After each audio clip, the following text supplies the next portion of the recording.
Welcome to SimCast, the Higher Education Simulation Podcast. My name's Lawrence Hill, and I'm the chair of the simulation group in the School of Health Sciences at UEA Norwich.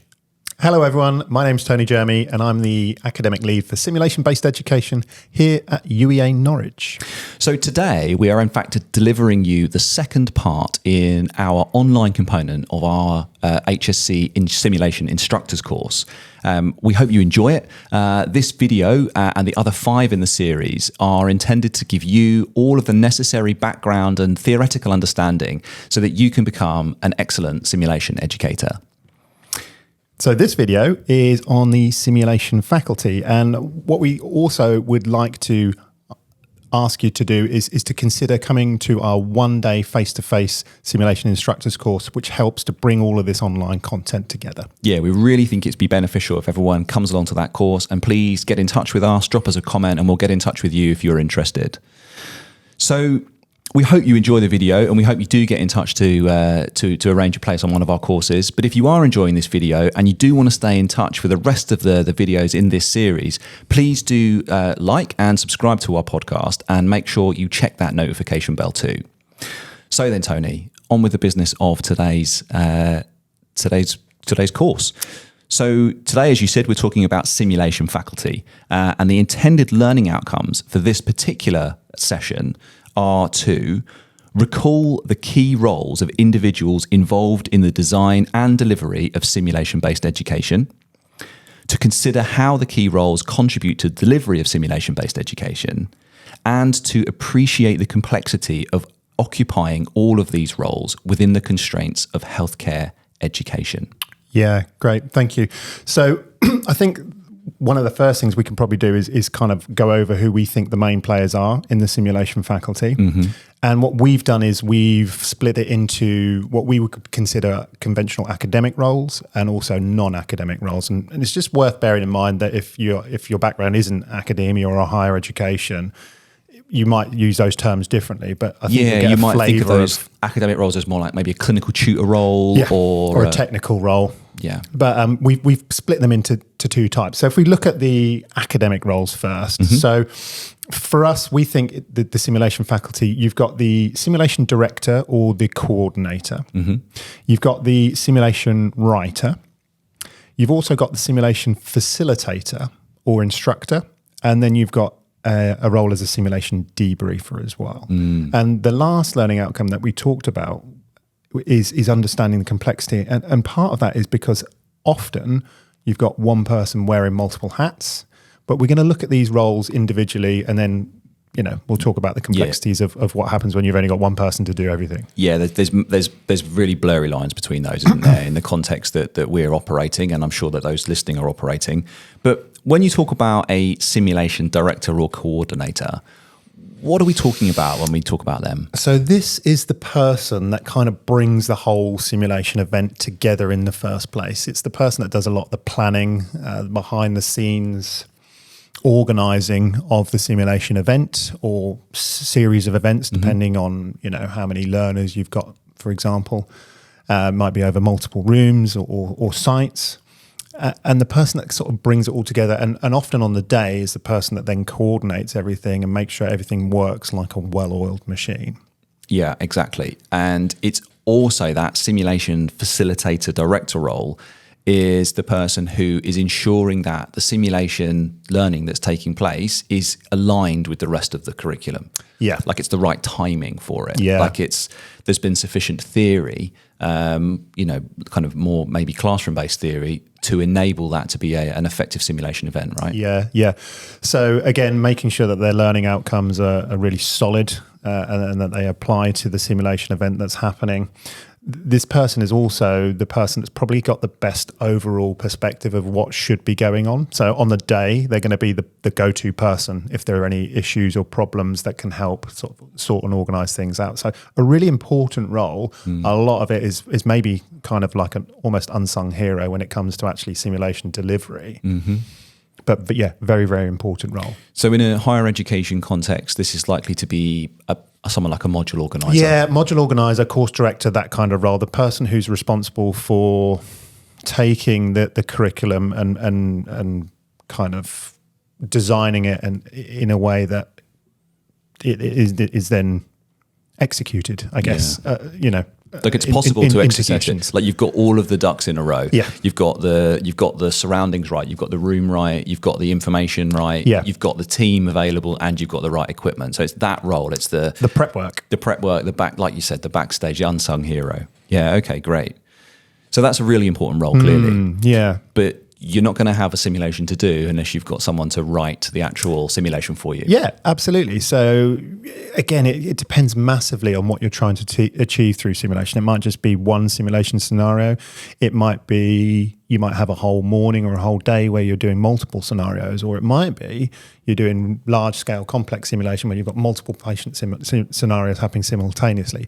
But whatever it is, you need to develop some sort of conceptual simulation event to unfold for your learners to then learn from it. Yeah. And writing that scenario is really important. Yeah, it's kind of the creative aspect, isn't it? And I think that's a really nice thing about simulation is that whoever's occupying that simulation writer role has got the opportunity to, within the boundaries of what is kind of to be expected in a given context, to be creative and to use their imagination to devise a scenario or a simulation that allows a learner to meet the intended learning outcomes set out by that simulation coordinator. Yeah.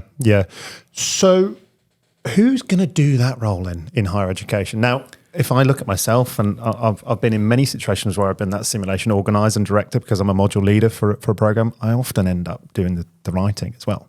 Yeah, and that's often the way, isn't it? But I think this can be a shared thing. Absolutely. That if as the coordinator you've got a team of people who are going to be helping to facilitate simulation, going to some of them and asking for ideas around scenarios, or even asking them to write according to a specific template might be a really useful thing to do as well. Allowing people to teach or to facilitate, I should say, a simulation which is in line with their expertise. So actually that could be you as the simulation coordinator, but it could also be a kind of delegated responsibility to some of the other facilitators on the day, potentially. Yeah, okay. We don't really want to go into too much detail about how to write scenarios, but there are some things that you can do to make your life easier as a simulation writer. So firstly, if you've got a bank of scenarios, previous things that you can kind of dip in and out of, that would be good. So again, if anyone watching has previous experience of that, got a really good way of having banks of scenarios or collating and bringing everything together, stick a comment below. It'd be great to hear from you about that. What I've found anecdotally, there are lots of great scenarios that are just stuck on various people's computers and various folders, and bringing that all together is a piece of work in itself sometimes. Yeah, that you definitely. Need to think about. We've toyed with the idea, haven't we, of having like a kind of a bank of kind of simulated character identities, and then being able to dip in and out at different stages of the life course. Yeah, So having set patients that you kind of use as your basis, and then adapting it to your simulation scenario. There's lots of different ways you can do it. We've also looked at using AI to create simulation scenarios in a previous episode, which we'll put a link to in the top right-hand corner of the screen. Yeah, actually, that was surprisingly useful and a little bit scary. But yeah, exactly, that writer's block, getting over that writer's block, dear chat GPT, can you please write me a scenario around this X topic, actually proved to be alarmingly effective. Yeah. So that's the writer, So we kind of mentioned the simulation facilitator, and so the simulation facilitator role, what's their job? So they make the simulation come to life in any given scenario. They're the person responsible for actually probably doing the briefing, the simulation activity or event itself, maybe even the debrief as well, but certainly for the simulation event, making sure it runs smoothly, making sure it goes to plan. If there are certain points within the simulation that are trigger points to advance the simulation, making sure that all works well. They might have to do some technical component. They might have to operate some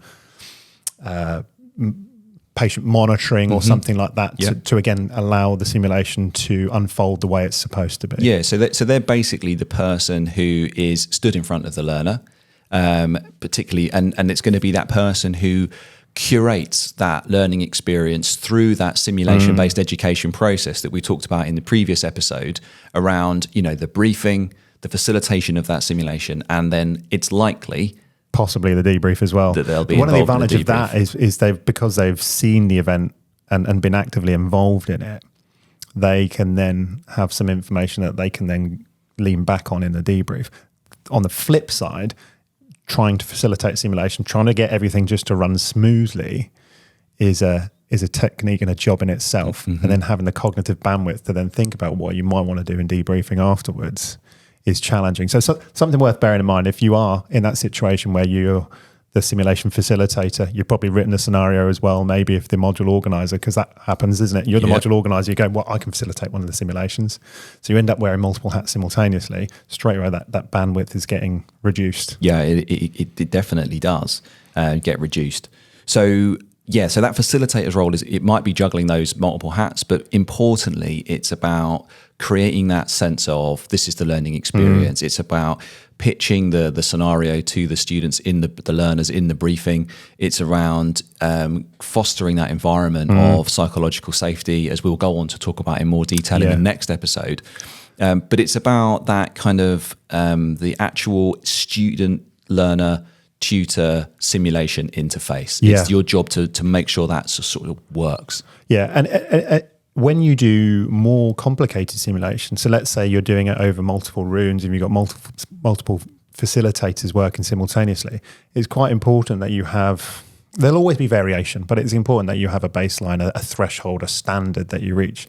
So going back to that simulation director or coordinator role, having an opportunity to brief your simulation facilitators on the morning or before the event is really important, so that you can clarify things and hopefully get everyone to a set standard. Because in really complex sim, you've got multiple working parts and multiple faculty members. You might be working with sort of 5, 10, even more faculty trying to get a simulation event to work. So and that's a really good point, because actually one of the responsibilities of that simulation director coordinator role is almost to kind of create this kind of meta kind of simulation where actually you have a briefing with all of that faculty beforehand. You run the simulation event, which is all of the sequential learning events that you might be running for your learners, and then afterwards to check in and to debrief your faculty and say, how did the sims go? What were your reactions? How can we improve this? What can we learn for next time? So there's this kind of meta kind of component in simulation within the simulation. It starts to feel a bit like the Matrix,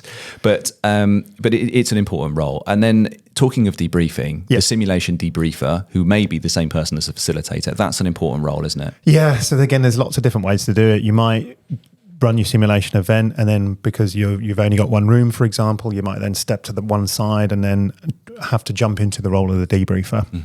It might be that your debriefer is a completely separate member of staff who is maybe present with the observers in a debrief space or watching remotely, taking notes down, and then they can unpack things in the debrief, often maybe with the facilitator as well, so you can kind of do some sort of co-debriefing. But and they don't have to be necessarily subject experts either, do they? No. In fact, I'd say if you are going to be doing debriefing, you need to have some fundamental understanding of how to run a good debrief. So understanding the theory behind perhaps debriefing models and the educational theory around establishing psychological safety and all of those kind of things. That's more important than perhaps knowing the content specific stuff. And if anything, sometimes it helps to foster that kind of sense of mutual vulnerability. Yeah. Because you can ask that genuinely naive question. I've done it multiple times, excuse my ignorance, but as can we explore this topic? And that's actually quite a powerful tool as a simulation debriefer, is being able to be sort of a step removed from the charged energy that's just happened in the simulation event, and to be kind of a fresh pair of eyes, if you like, from a debriefer's perspective. Okay, great. So those are the four main kind of roles that we have kind of sort of suggested in this kind of taxonomy of kind of educational / academic roles. It's really important that the other side of the simulation experience, and often the unseen side, but equally important, is the non-academic, the kind of technical and sort of administrative and support roles. Yeah, so let's have a look at those roles now. So again, if we just kind of give a basic overview of what we think are the other roles in the simulation faculty, we've got the simulated patient or confederate role. That's a really, really important role. And we put little asterisks on there because it can often be played by the academic as well. So it's kind of a halfway house, but a really important role. We've got the simulation technician, and then we've got if you're lucky, some administrative support as well. And that doesn't always happen, but we'll talk about it in sort of a best case scenario. Sure. So let's look at those roles in a bit more detail. Yeah, the Confederates. I personally am a huge advocate for using Confederates in simulation. Yeah. I think it helps to emphasize that simulation is a deeply involved social endeavor. Yeah. So we have to have people to interact with to make so simulation effective. when we say Confederate or simulated patient, what we're saying is it's someone who is playing the role of the patient, not always the patient, maybe it's a service user or someone else Family involved. member, layperson. Family member, layperson. But importantly, they're part of the simulation experience in terms of they know what is going to happen in the simulation event, and they can then help to steer it in the direction it's meant to go. Yeah. Because I think that's an important thing to distinguish, because sometimes there is a thought that you can use other learners to play that role. And whilst you can in some instances, sometimes it can be a bit of a curveball and things can start to go off piste a little bit. So the role of the simulation Confederate or simulated patient is to help steer the simulation event in the direction it's supposed to travel. Mm-hmm. Yeah, and you're absolutely right. Whoever they are, they need to have a clear briefing about what the intended direction of the simulation is. I do quite like using other learners in that role. Yeah. But I think it's appropriate to do that depending on the context, and also because inviting actors comes with a cost, and using a faculty member sometimes diminishes your ability to observe and facilitate.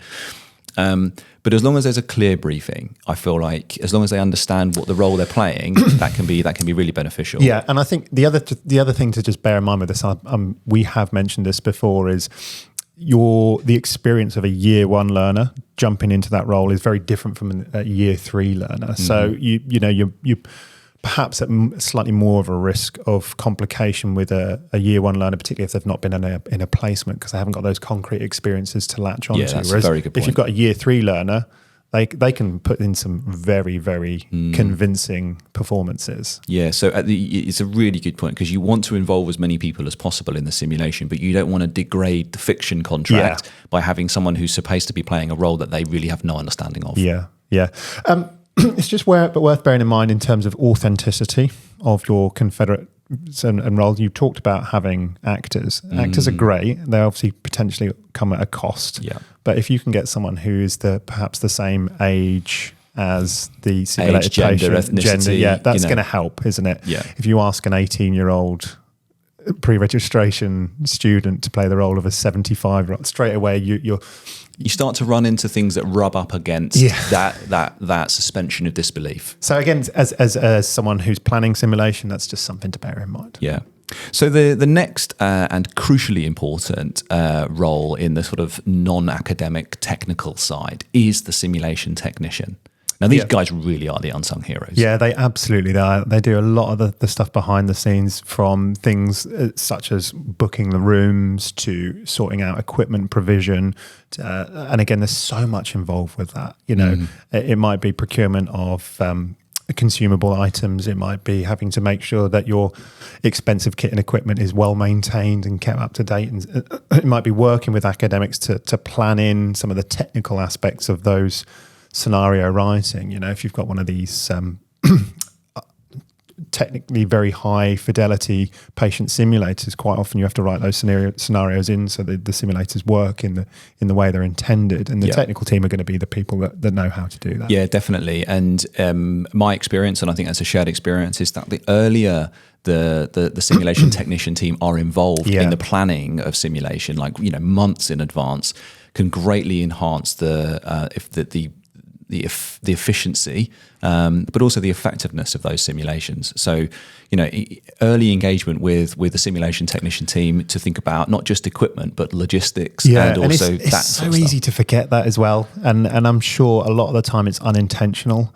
But when you're busy trying to plan a simulation event and write everything, it's really easy to think, I haven't put my equipment request in. And actually my simulation event is now coming up because I'm a busy academic trying to do lots of different things at once. And it's not an excuse, but it's certainly something to be much, much more aware of. Well, because it has a significant impact on the technician workload. Yeah, you know, like hugely. operating within a simulation center is a complex undertaking. There's lots of moving parts behind the scenes, and to turn around and say, you know, with 24, 48, you know, even maybe a couple of days notice, oh, by the way, I need this, and this. That represents a massive bulge in the workload of that team. Particularly if your simulation technicians are going to be actively involved in delivering that simulation. Yeah. So if they are going to be operating some of the more higher level technology, so that as a simulation facilitator, you don't have that to have to worry about. They need to be well notified in advance so that they can make themselves available for that. You can't just turn up on the day and go, oh, by the way, can you set up my patient simulator? No, like in the same way that you wouldn't turn around if you are an academic to another academic and say, oh, by the way, tomorrow I've got 15 scripts that need marking that day. It's just wouldn't do it. Completely unreasonable. Just wouldn't do it. So the simulation technician team, absolutely pivotal in the kind of simulation ecosystem. Yes, absolutely. The final group that we mentioned, and we said if you're lucky enough to have this, is the kind of administrative support side. Yeah. Obviously, you know, it kind of does what it says on the tin. So these are the people that can help you with doing things like finding your simulation facilitators, sending out emails. It might be even doing things like arranging tea, coffee, lunch, that kind of thing. The thing that myself as an academic, I'm really bad at. So that having administrative support myself is hugely beneficial, but it's not always there. So if it isn't, that's probably going to be absolved in the simulation coordinator role, isn't it? Yeah, absolutely. But if they are available, and it's particularly if they have a role in coordination of rooms and facilities, then it's critically important that they're involved, because you're not going to get the surroundings, the rooms and the kind of the space that you need unless you've got that kind of organizational infrastructure around the simulation event. It's no good having amazing learning outcomes and nowhere to teach it. And often the sort of administrative learning teaching support side are essential in ensuring that you have the rooms you need. Yeah. So we've kind of hinted on this already, but in the best case scenario, you've got lots of individuals all actively involved in simulation. So I think a take-home message from this is it is hugely resource intensive doing simulation-based education well. In a worst case scenario, you're an academic or a non-academic member of staff wearing multiple hats simultaneously, and that can be really, really challenging. Yeah, definitely. Absolutely. I couldn't agree more. It can be bewildering if you don't have the right kind of understanding of all of the moving parts. That is why we, again, and we'll come back to this in another video, advocate the use of a complex system model like our site model to help you understand all of those challenges and complexities. And particularly as a simulation organizer or coordinator, you can use that kind of model to help understand all of the working parts. So hopefully you won't miss bits. But we'll come back to that in another video. We'll definitely come back to that. And it's worth saying as well, there is another really important thing we need to come back to, because there's a really, really crucial group involved in simulation that we've not talked about in today's podcast, and that's the learners. Yeah, absolutely. The learners, the final piece of the puzzle. Yeah, absolutely. So we've intentionally left them off from this particular podcast because we wanted to look at essentially faculty roles, in simulation. But they're clearly integral to simulation, and we'll address them more in our simulation safety video. Yeah, but can I ask you a question before we finish? Where could you put a learner into these roles? Well, you could in several of them, I think. I think you could definitely, and I've had experience of using simulation learners to part write simulations. Certainly that's a really good exercise for some learners thinking about conceptualizing, the learning outcomes and stuff. You can certainly put them into roles potentially as co-debriefers, and that's a piece of work that we're currently doing, and that we've got some approval to do a study on. Is really deepening that involvement of observing learners as part of the debriefing team. I think an experienced learner, particularly like maybe a third year pre-registration or post-reg, could facilitate simulation with a little bit of. With training of and course. Coaching. This is not rocket science. It is, it requires a good understanding of some educational theory and some and advanced communication skills. But there's no reason why learners can't do that. No, and we've already talked about the fact that they can play the role of a simulated patient or confederate as well. Of course. So, in summary, then, simulation-based education is a web of interdependent personnel. And often, as you said, these roles are undertaken simultaneously by somebody wearing multiple hats. Yeah, and I think you should just understand that you have potential vulnerabilities when that is the case. So my advice would be to try and foster and grow a simulation faculty across disciplines that can help each other. Because like we mentioned, I don't need a subject-specific expert to do debriefing. If I can get someone who's good at debriefing, regardless of what their background is, and they can come and help me, that's another job that I don't potentially have to do if I'm coordinating, facilitating, playing the role of a patient, that kind of thing. Quite right.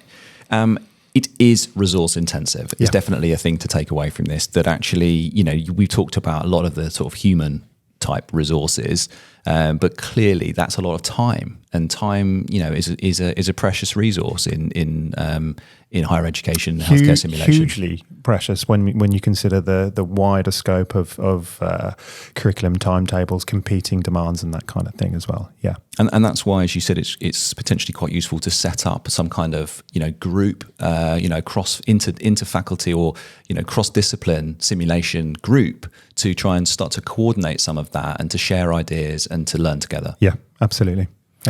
So what have we covered today then, Tony? So let's recap the learning outcomes. So by the end of this video, you've hopefully been able to meet the following outcomes: to recall the key roles of individuals involved in the design and delivery of simulation-based education, to consider how key roles contribute to the delivery of simulation-based education, and to appreciate the complexity in fulfilling these roles, particularly within the constraints of healthcare education. Thank you very much. And thank you all for watching this video. We hope you've enjoyed it, and we look forward to seeing you on the next episode. Thanks, everyone. Bye-bye.